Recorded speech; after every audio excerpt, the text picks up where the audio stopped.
கர்த்தருடைய பரிசுத்த நாமம் மகிமைப்படுவதாக. 27ஆம் சங்கீதம் 6ஆம் வசனம். என் தலை என்னை சுற்றிலும் இருக்கிற என் சத்துருக்களுக்கு மேலாக உயர்த்தப்படும் என்று சங்கீதக்காரனாகிய தாவீது சொல்லுகிறார். அவர் உயர்த்தப்படுவதற்கு காரணம் என்னவென்றால், கர்த்தரை தன்னுடைய வெளிச்சமாக, தன்னுடைய ஜீவனின் பலனாக வைத்திருந்தார். ஆகவேதான் இந்த தாவீதுக்கு தீங்கு வரும் பொழுதெல்லாம், ஆபத்து நேரம் சூழ்ந்து கொள்ளும் போதெல்லாம் தேவன் அவரை மறைத்து குடாரத்திலே ஒளித்து வைத்து ஏற்ற நேரத்திலே கண்மலையின் மேலே உயர்த்தினார்.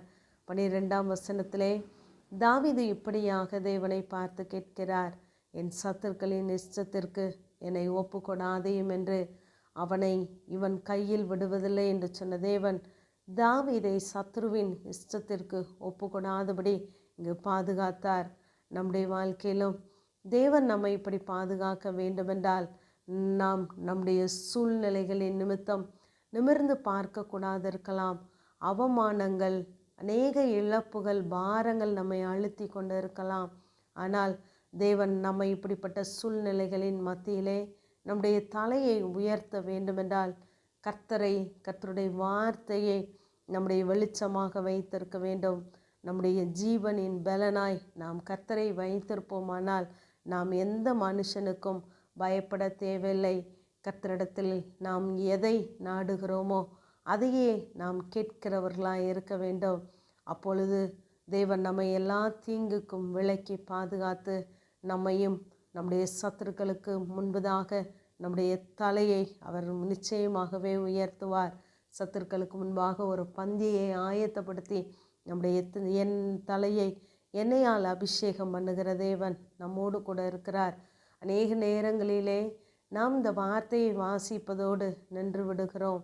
ஏனென்றால் நம்முடைய சூழ்நிலைகளை பார்த்து இது நமக்கு சாத்தியமில்லை என்று நினைக்கிறோம். ஆனால் சூழ்நிலைகளை பார்க்கிலும் பெரிய தேவன் நம்மோடு கூட இருக்கிறார். இங்கே எஸ்தர் 6ஆம் அதிகாரத்திலே நாம் வாசிப்போமானால், மொர்தெகாயை குறித்து நாம் பார்க்கும் பொழுது அவன் அரண்மனை வாசலிலே உட்கார்ந்திருந்தான் என்று சொல்லி பார்க்கிறோம். அவனுடைய சூழ்நிலை அப்படிப்பட்டதாக இருந்தது. ஆனால் இவனுக்கு விரோதமாக இங்கே துஷ்ட ஆமான் உருவாகுகிறான். இப்பொழுது இந்த துஷ்ட ஆமான் மொர்தெகாயை சத்துருவாகவே பார்க்கிறான். ஒரு அநேக காரியங்கள் நடந்த பின்பு இந்த ஆமான் ராஜா தன்னை எப்படி அங்கீகரிக்க வேண்டும் என்று நினைத்தானோ அதையே மொர்தெகாய்க்கு செய்யும்படி ராஜா கட்டளையிட்டான். இப்பொழுது இந்த மொர்தெகாய் நாம் 8ஆம் அதிகாரம் 15ஆம் வசனத்திலே வாசிக்கும் பொழுது தெரிந்து கொள்ளலாம்.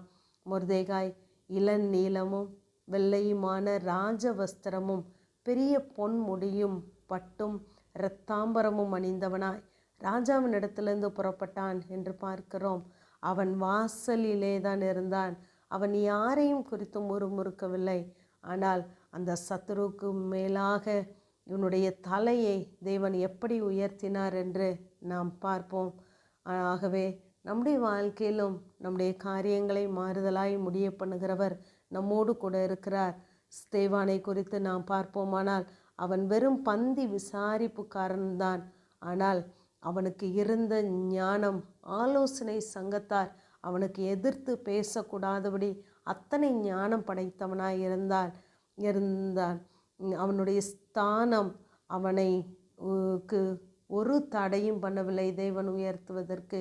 இப்படி நம்முடைய வாழ்க்கையிலும் தேவன் நம்மை உயர்த்துவதற்கு நம்முடைய சூழ்நிலைகளோ, நாம் இருக்கிற இடங்களோ, ஸ்தானங்களோ பொருட்டல்ல.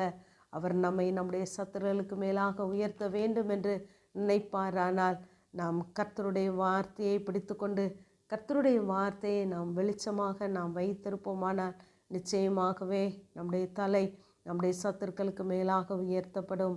ஆமென். ஜெபம். பிதாவாகிய தேவனே, குமாரனாகிய இயேசு கிறிஸ்துவின் நாமத்தின் மூலமாய் உம்முடைய சன்னிதானத்திலே வருகிறேன். அவன் கொம்பு மகிமையாய் உயர்த்தப்படும் என்ற வேத வார்த்தையின்படி இப்பொழுதும் ஆண்டவரே, அநேக பாரத்தோடு ஆண்டவரே உம்முடைய சமூகத்திலே நிற்கிற உடைய பிள்ளைகளை கர்த்தனை நோக்கி பார்ப்பீராக. அவர்களுடைய தலை அவர்களை சுற்றிலும் இருக்கிற சத்துருக்களுக்கு மேலாக உயர்த்தப்படட்டும். உடைய நாமம் மகிமைப்படட்டும். இயேசுவின் மூலம் ஜெபங்கேலும் எங்கள் ஜீவனுள்ள நல்ல பிதாவே, ஆமென்.